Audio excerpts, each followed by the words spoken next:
ఓం నమ శివాయ ఛానల్కు స్వాగతం అండి. అందరికీ నమస్కారం అండి. ఈరోజు ఈ వీడియోలో మనం కన్యా రాశి వారి యొక్క జాతకం గురించి తెలుసుకుందాం.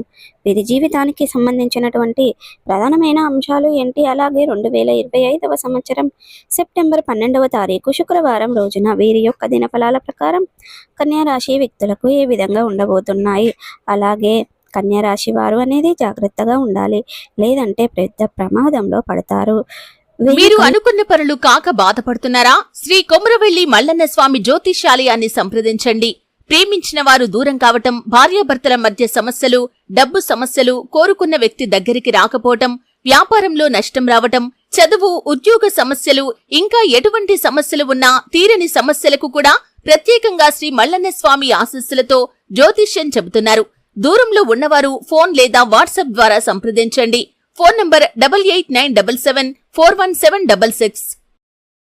మిమ్మల్ని చూస్తున్నారు కాదనకుండా ఈ వీడియోను ఇక్కడ కూడా స్కిప్ చేయకుండా నిర్లక్ష్యంగా చూస్తే గనక అంతా మీ కర్మే అనుకుంటారు జ్యోతిష్య పండితులు. మరి ఇంతకీ జ్యోతిష్య శాస్త్ర పండితులు ఏం చేస్తున్నారు? సెప్టెంబర్ 12వ తారీఖు శుక్రవారం రోజున కన్యా రాశి వారికి ఎందుకు జాగ్రత్తగా ఉండాలి, ఎటువంటి ప్రమాదంలో మీరు పడబోతున్నారు, దాని నుంచి ఏ విధంగా తప్పించుకోవాలి, ఎవరు మిమ్మల్ని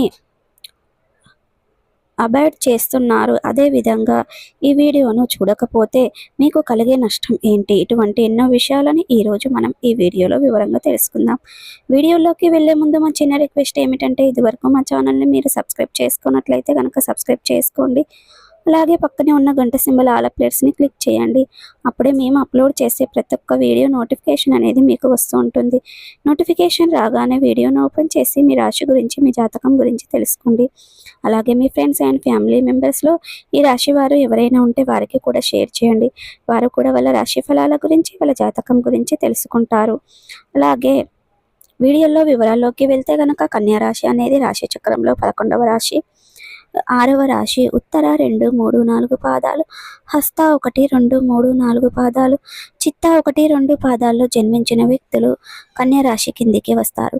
ఈ రాశికి అధిపతి బుధుడు. ముందుగా వీరి యొక్క వ్యక్తిత్వాన్ని మనం గమనిస్తే కనుక దృఢ సంకల్పంతో కార్యాచరణ శక్తిని కలిగి ఉంటారు. అందంపై ఆసక్తి అధికంగా ఉంటుంది. అలాగే వీరు అనేది ఎటువంటి వాస్తు సమస్యలు లేకపోయినా, ఎటువంటి దోషాలు లేకపోయినా కూడా రకరకాల సమస్యలతో ఇబ్బంది పడుతూ ఉంటారు. అయితే ఈ వీడియో ద్వారా మేము ఏం చెప్పాలనుకుంటున్నాము అంటే, మీకు సెప్టెంబర్ 12వ తారీఖు శుక్రవారం రోజున ఏమి జరుగుతుంది అంటే, ఒక్కసారి మనం చేసినట్లయితే గనక మీరు చాలా కూడా నరదృష్టితో బాధపడుతున్నారని జ్యోతిష్య పండితులు చెబుతున్నారు. కాబట్టి ఈరోజు మీకు సంబంధించినటువంటి సెప్టెంబర్ 12వ తారీఖు శుక్రవారం రోజున నరదృష్టితో మీరు ఏ విధంగా బాధపడుతున్నారో, అసలు ఆ సమస్య అంటే ఎందుకు నరదృష్టి మీకు తగులుతుంది, దాన్ని గురించి బయటపడాలంటే మీరు ఎటువంటి పనులు చేయాలి, అలాగే ఎటువంటి పరిహారాలు పాటించాలి, ఇటువంటి ఎన్నో విషయాలు మనం ఇప్పుడైతే తెలుసుకుందాం.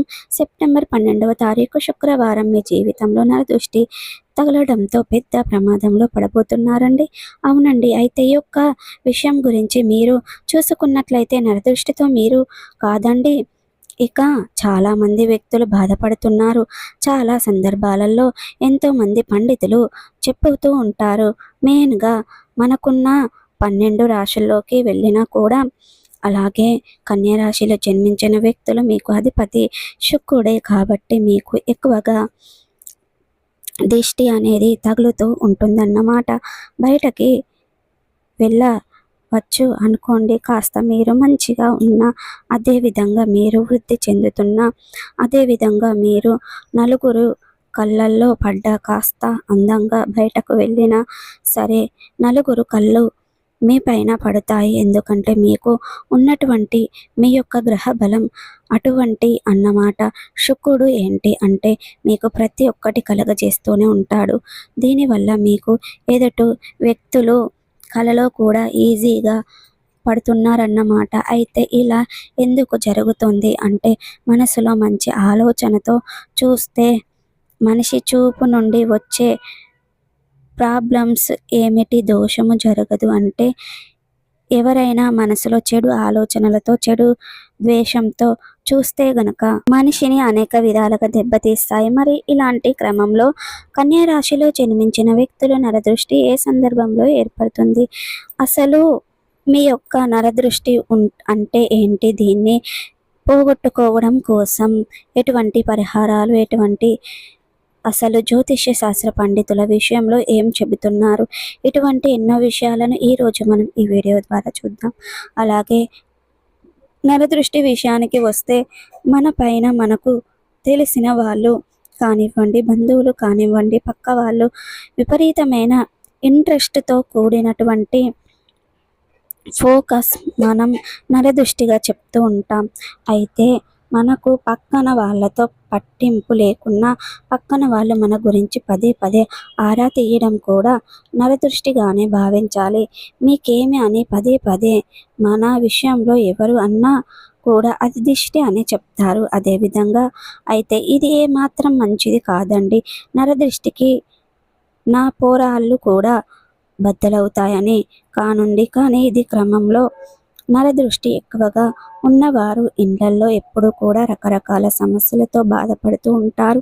అయితే మీలో చాలామంది మీ యొక్క సమస్యను కన్యా రాశి వారు ఎక్కువగా ఫేస్ చేసి ఉండొచ్చు. అయితే దీని గురించి కన్యా రాశిలో జన్మించిన వ్యక్తులకి నరదృష్టి అనేది ఎక్కువగా తగులుతూ ఉంటుంది.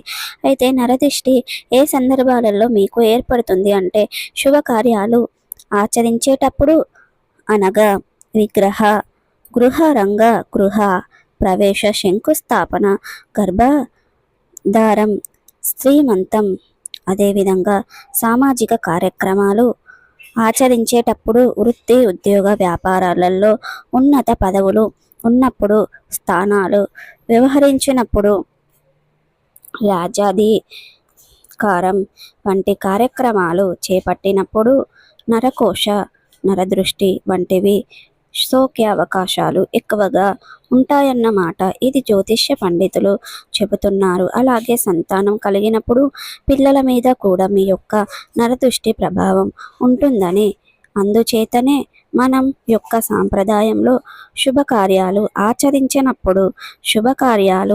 ఆచరించిన తర్వాత కూడా ఈ నరదృష్టి, నరఘోషకు సంబంధించినటువంటి పరిహారాలు ఆచరించడం సాంప్రదాయం అని పండితులు చెబుతున్నారు. మరి ఇప్పుడు మనం కన్యా రాశి వ్యక్తులు నరదృష్టి, నరఘోష తొలగించడానికి ఏమి చేయాలి అంటే ఎలాంటి నివారణలు మార్గాలు ఫాలో అవ్వాలో ఇప్పుడు మనం 1 by 1 చూసేద్దాం. సెప్టెంబర్ 12వ తారీఖు శుక్రవారం రోజున మీరు అనేది కన్యా రాశి వారు జాగ్రత్తగా ఉండాలి. మళ్ళీ చెప్తున్నాం. అలాగే చూసారు కదండి. ఈ వీడియో కనుక నచ్చినట్టయితే లైక్ చేయండి, షేర్ చేయండి. మరిన్ని మంచి వీడియోల కోసం మా ఛానల్ అనేది సబ్స్క్రైబ్ చేసుకోండి ఫ్రెండ్స్.